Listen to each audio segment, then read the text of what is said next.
Hai, Assalamualaikum semuanya teman-teman. Apa kabarnya hari ini? Gimana puasanya hari ini, lancar ya? Tapi hari ini kita juga harus semangat untuk belajar. Jadi tema kita hari ini sama kayak tema video sebelumnya, yaitu kerjasama regional dan global.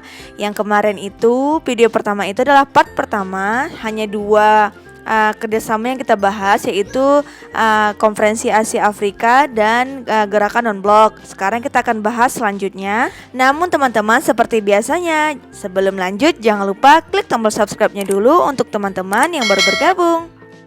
Oke, untuk kerjasama yang pertama, pada video kali ini kita bahas mengenai ASEAN, yaitu Association of Southeast Asian Nations. ASEAN merupakan bentuk kerjasama regional dari negara-negara di kawasan Asia Tenggara. ASEAN didirikan pada tanggal 8 Agustus 1967 di Bangkok, Thailand, dengan tujuan untuk mengukuhkan kerjasama antar bangsa di Asia Tenggara. Kemudian teman-teman, ini dianya arti dari lambang ASEAN itu sendiri. Biru melambangkan perdamaian dan stabilitas, sedangkan merah melambangkan semangat dan kedinamisan. Putih melambangkan kesucian, kuning melambangkan kemakmuran, dan ikatan rumpun padi melambangkan harapan para tokoh pendiri ASEAN agar terikat dalam persahabatan dan kesetiakawanan sosial. Terus lingkaran melambangkan kesatuan. Itu adanya arti dari lambang ASEAN itu sendiri teman-teman. Kemudian teman-teman, anggota-anggota dari ASEAN itu sendiri ada 10, yaitu Indonesia sebagai negara pendiri. Indonesia, Malaysia, Thailand, Singapura, dan Filipina itu adalah negara pendiri dari ASEAN itu sendiri. Brunei Darussalam itu bergabung di tanggal 7 Januari 1984. Kemudian disusul oleh Vietnam tanggal 28 Juli 1997. Kemudian Laos tanggal 23 Juli 1997 dan Myanmar 23 Juli 1997 sama ya teman-teman. Terus Kamboja 30 April 1999. Kemudian teman-teman, ini dianya pelopor dari ASEAN itu sendiri. Ada 5 negara tadi ya teman-teman: Indonesia, Filipina, Malaysia, Singapura, dan Thailand. Indonesia diwakili oleh Adam Malik. Kita tahu Adam Malik, nanti akan aku buat video khusus mengenai Adam Malik ya teman-teman. Kemudian Filipina yaitu diwakili oleh Narciso R. Ramos. Terus Malaysia sendiri Tun Abdul Razak, dan Singapura S. Rajaratnam, dan Thailand itu Tanat Khoman. Kemudian teman-teman, hal-hal yang melatar belakangi deklarasi Bangkok ada 3. Sebenarnya ini ada 4 tapi nggak cukup satu slide, jadi aku buat ke slide berikutnya. Yang pertama, semua negara anggota ASEAN bertanggung jawab untuk memperkukuh stabilitas ekonomi dan sosial budaya di wilayah Asia Tenggara. Yang kedua, semua negara anggota ASEAN menjamin bahwa pembangunan nasional mereka masing-masing akan berlangsung secara damai dan progresif. Yang ketiga, semua negara anggota ASEAN akan menjaga stabilitas dan keamanan nasional mereka dari campur tangan pihak luar dalam segala bentuk manifestasinya. Dan yang terakhir itu, semua pangkalan militer asing hanya bersifat sementara, tidak akan dipergunakan untuk melakukan subversi terhadap kemerdekaan dan kebebasan nasional negara anggota itu sendiri, negara ASEAN ya teman-teman. Kemudian, struktur organisasi ASEAN meliputi: pertama, sidang kepala kepemerintahan Summit Meeting namanya, merupakan kekuasaan tertinggi dalam ASEAN. Kemudian sidang tahunan Menteri Luar Negeri, Annual Ministry Meeting. Terus sidang Menteri-Menteri Ekonomi yang diadakan 2 kali dalam setahun. Yang keempat itu namanya sidang Menteri-Menteri lainnya non-ekonomi. Kemudian sidang panitia tetap Standing Committee, dan sidang gabungan para Menteri Luar Negeri dan Menteri Ekonomi. Kemudian sidang para pejabat tinggi ASEAN, dan 8 sidang para pejabat tinggi ekonomi ASEAN, sidang konsultasi gabungan, sidang ASEAN dengan para mitra bicara, kemudian sekretariat ASEAN dan sekretariat jenderal ASEAN, dan nomor 12 komite-komite ASEAN di negara ketiga, dan yang terakhir itu sekretariat nasional ASEAN. Kemudian teman-teman, Sekretariat ASEAN, salah satu hasil KTT ASEAN di Bali yakni menyetujui bahwa tempat Sekretariat ASEAN di Jakarta yang secara resmi mulai berfungsi tanggal 7 Juni 1976. Sejak dibentuknya ASEAN hingga sekarang telah berlangsung 11 kali KTT resmi dan 4 kali KTT tidak resmi. Dari KTT itulah dihasilkan dokumen penting diantaranya. Yang pertama, Deklarasi Kerukunan ASEAN atau The Declaration of ASEAN Concord. Yang kedua, Perjanjian Perjanjian Persahabatan dan Kerjasama ASEAN, yaitu Treaty of Amity and Cooperation in South Asia. Yang ketiga, Deklarasi Zona Damai, Merdeka dan Netralitas di Kuala Lumpur. Ini namanya ZOFAN ya kalau salah teman-teman. Terus yang keempat itu Deklarasi Singapura. Kemudian teman-teman, ada beberapa hal untuk meningkatkan peranan ASEAN, diantaranya ada 4, kerjasama bidang politik dan keamanan. Yang kedua, kerjasama bidang ekonomi.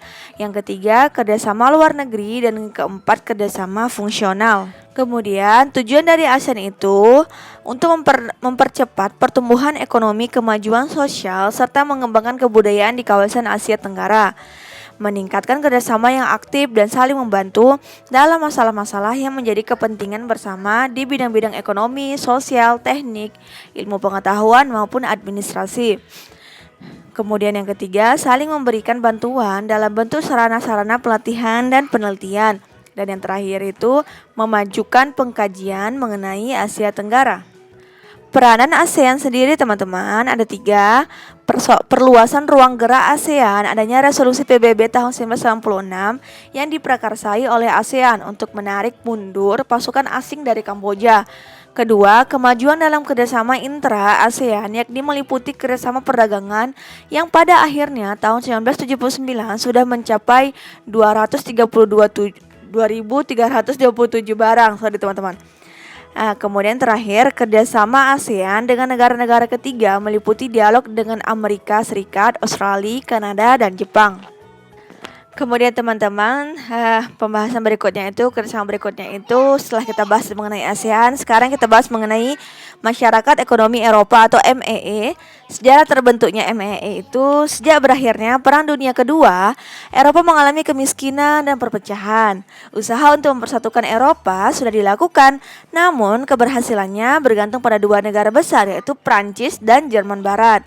Kemudian teman-teman, di tahun 1950, Menteri Luar Negeri Prancis, Maurice Schumann, berkeinginan menyatukan produksi baja dan batu bara Prancis dan Jerman dalam sebuah wadah kerjasama yang terbuka untuk negara-negara Eropa lainnya, sekaligus mengurangi kemungkinan terjadinya perang. Kemudian teman-teman, keinginan itu terwujud dengan ditandatanganinya Perjanjian Pendirian Pasar Bersama Batu Bara dan Baja Eropa atau European Coal and Steel Community ESSC oleh 6 negara, yaitu Perancis, Jerman Barat, Belanda, Belgia, Luxembourg, dan Italia.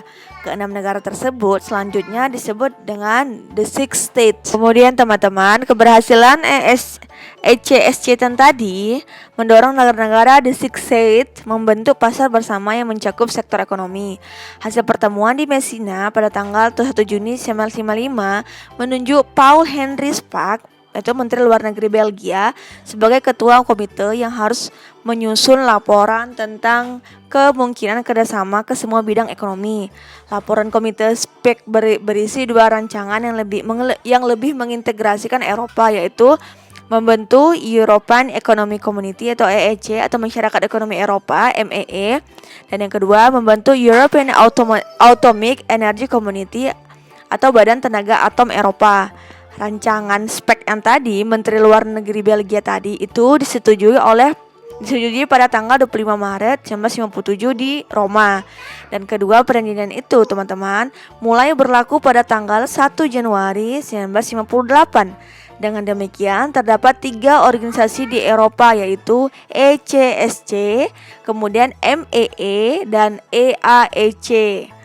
Pada konferensi di Brussels tanggal 22 Januari 1972, Inggris, Irlandia, dan Denmark bergabung dalam MEE. Pada tahun 1991, Yunani pun masuk menjadi anggota juga, yang kemudian disusul oleh Spanyol dan Portugal.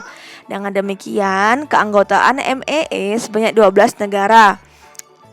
Kemudian teman-teman, MEE merupakan organisasi yang terpenting dari ketiga organisasi tersebut, bukan saja karena meliputi sektor ekonomi, melainkan juga karena pelaksanaannya memerlukan pengaturan bersama yang meliputi industri, keuangan, dan perekonomian. Gitu teman-teman. Ini teman-teman pelopor dari MEE yang 6 The Six States tadi teman-teman: Belgia, Belanda, Luxembourg, Prancis, Jerman, dan Italia. Tujuan pembentukan organisasi MEE itu ada 4. Yang pertama, integrasi Eropa dengan cara menjalin kerjasama ekonomi, memperbaiki taraf hidup, dan memperluas lapangan kerja. Yang kedua, memajukan perdagangan dan menjamin adanya persaingan bebas, serta keseimbangan perdagangan antar negara anggota.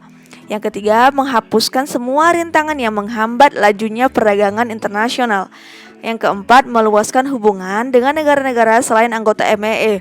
Untuk mewujudkan tujuannya, MEE membentuk pasar bersama Eropa atau Common Market, keseragaman tarif, dan kebebasan bergerak dalam hal buruh, barang, serta modal.